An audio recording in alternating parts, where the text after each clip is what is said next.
ఇను ఇను ఇటు చూడు. ఏంటి సాష్టాంగ నమస్కారాలు? ఇటు చూడు. ఓన్ని బిళ్ళప్పులు కూడా బయట కుక్కలు కనిపించినాయండి, వెళ్ళాలంట. ఇప్పుడు చూడండి చక్క డోర్ దగ్గర ఎలా పడుకుందో. నేను పక్కకి వెళ్ళగానే డోర్ని ఇలా ఇలా గీకుతుంది, తలుపులన్నీ గీతలు పడిపోవడానికి. అన్నయ్యలు ఇద్దరికి చెప్పనా నీ సంగతి?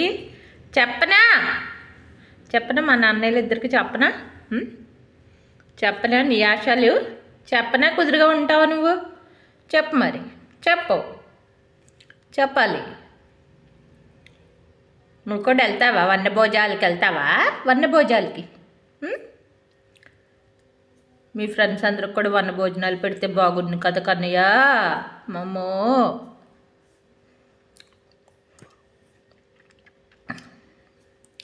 చక్క ఊరుకోదండి.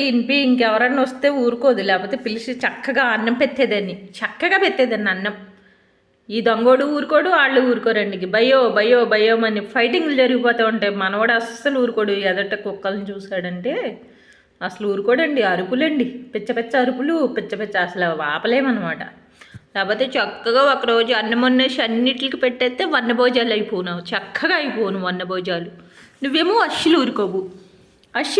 మరి నువ్వు ఇంకేం చేయాలి మరి? ఇంకా చక్కగా చేద్దామన్నా చేయి. నీవు గద్రోడివి, నువ్వు చిన్ని గద్రోడివి. చక్కగా ఫ్రెండ్స్ని చేసుకోవాలి, కానీ వాటి మీద ఫైటింగ్లు చేసేస్తా ఉండవు. వాళ్ళు ఊరుకొని నువ్వు ఊరుకోవు. ఇంకేం చేయాలి నేను? ఇంకేమన్నా చేయాలి? ఎక్కల పెట్టాలి భోజాలు నేను? మరి వన్న భోజాలు ఎలా పెట్టాను నేను ఇంకా మీకు? వన్న భోజాలు చాలా, లేకపోతే చక్కగా పెట్టేదాన్ని, చక్కగా. బొజ్జో ఇప్పుడు నువ్వు డోర్ తీసుకుని బయటకి ఏమి వెళ్ళక్కర్లా, పడుకో, సరేనా?